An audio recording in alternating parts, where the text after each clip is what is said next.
Hey guys, it's Ben the Card Geek at Old Pueblo Coin, and for those of you who normally watch my videos, of course, you know right away that I just said something there that's not true at all. Of course, you'll see that I'm Ben the Coin Geek, and for those of you who are finding this because it's a baseball card video, welcome. They say to stay in your lane, boy, but we go where we want to, and what I wanted to show, for those of you who are coin collectors and collect currency and things of that nature, I want to show you some baseball cards. For you baseball card collectors, you know, what you can take away from this is just some insight from someone who handles coins regularly, paper money regularly, and just talk comparatively between the hobbies about grading and how that works. I am not a huge baseball fan, but I bought this collection, and of course there's people here that I do know, even though I'm not a baseball card collector. Obviously you have people like Cobb, Joe DiMaggio, and one of my favorites, of course, this card I think super cool, this Cy Young card, because, you know, who doesn't know Cy Young?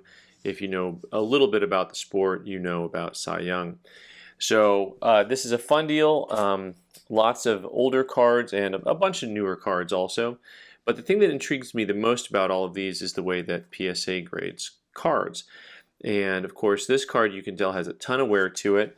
You know, and I don't know what is considered the right way to handle cards as far as do you use a loop or not? Do you use 5 power magnification or 10? But you can see this card is really well worn. And so they only have a 10-point grading scale in baseball cards and cards in general. And so this is a 1. Now, Port Affair 1, right?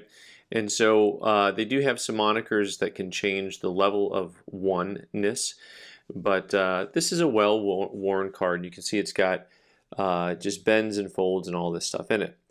Now, my criticism of this, if you will, is that when you look at this card here, and just even take a closer look at about how much wear is on it. You know, it's got a bunch of folds and stuff and a lot of wrinkles and whatnot.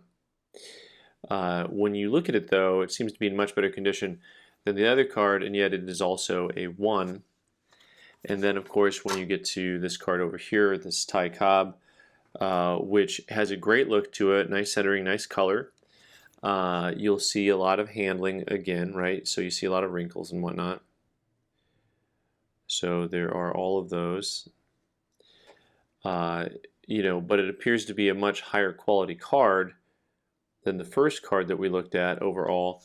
It's also a 1. So this, you know, I would compare the way that they grade cards to kind of, for those world coin collectors, the way the old school world coin collectors collected, which meant the only way you get an uncirculated coin is if it is like super high grade.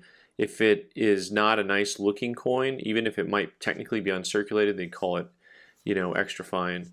And then if it has any wear at all, it's just like a very fine. And if it has any more wear than that, all of a sudden it's just like a good. So, you know, I'm really intrigued when I look at all these and see here's a 1934 Lou Gehrig, also in a 1 holder, right? So all of these cards have the exact same grade, and yet clearly they don't have the same eye appeal.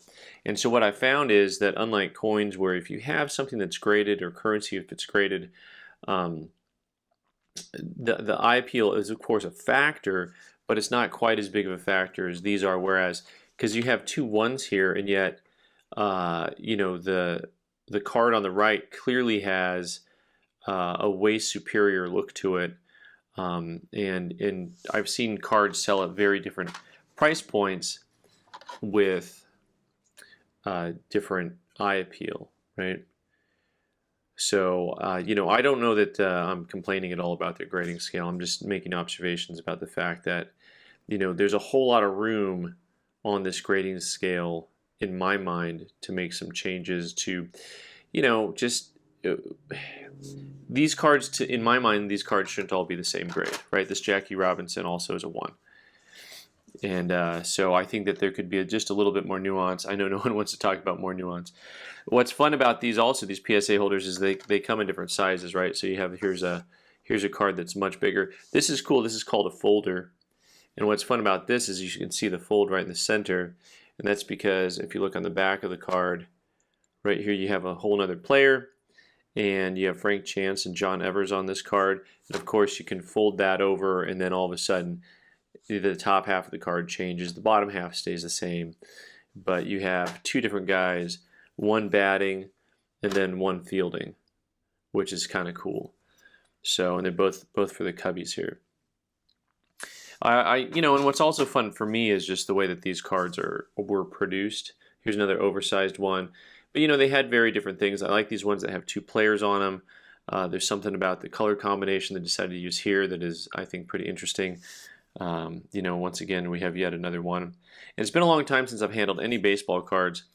And I remember the one time, and this is a decade ago, that we sent some cards in, and you know, based on our grading experience with paper money and things of that nature, we thought they were going to come back like 7s because you know they all looked pretty new, and then they all came back 4s. So, which was pretty interesting. But you learn, you know, every grading scale is a little bit different. So this is what a mint card should look like, near mint to mint. This is an 8, this Gary Sheffield rookie card. You know, but basically the idea is, of course, it's got to look just like it did when it came out of the package. And the corners are really important on stuff like this. You know, how did that hold up?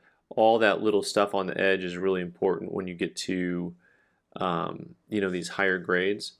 So from what I can tell and from what I've read, that's really, really important. And as soon as you have like a little corner fold or tweak, you know, all of a sudden it'll go from you know, like a 7 or 8 down to like a 4 or 5. You know, you'll see big drops.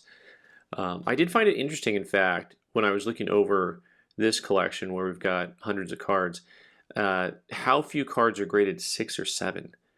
It seems like they're mostly graded 4s, you know, 1s and 8s. Like there seems to be not a lot of range, which kind of gets me back to my point about how they grade them.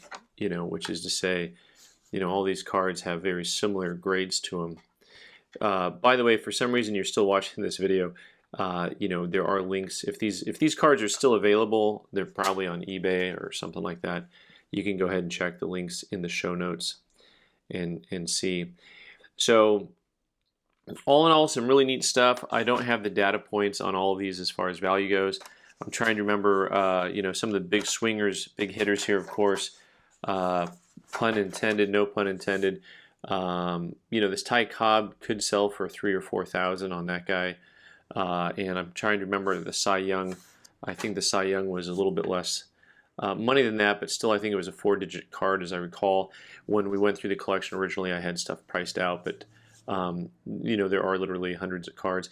One of the things that also is interesting to me about this is just these, you know, the cigarette cards, right? So the cigarette companies, they were really the supporters of this originally, and yet it turned into this hobby that here we are connected to years and years later. And I don't think I have one of the cards in front of me because, you know, these later cards were straight baseball cards for the most part once you got into the 70s, 80s, 90s, and newer. But I did find some cards from the 60s where they went on to a different addiction, and they were sponsored by like some soda company or something like that. This one does not. I always like the ones that had these little cartoons on the back. I thought that was cool. What was home plate made of originally? And then of course they would give you the answer here. We'll learn together, right? Iron. It had to be flat and circular. Okay, sliding into home plate, huh?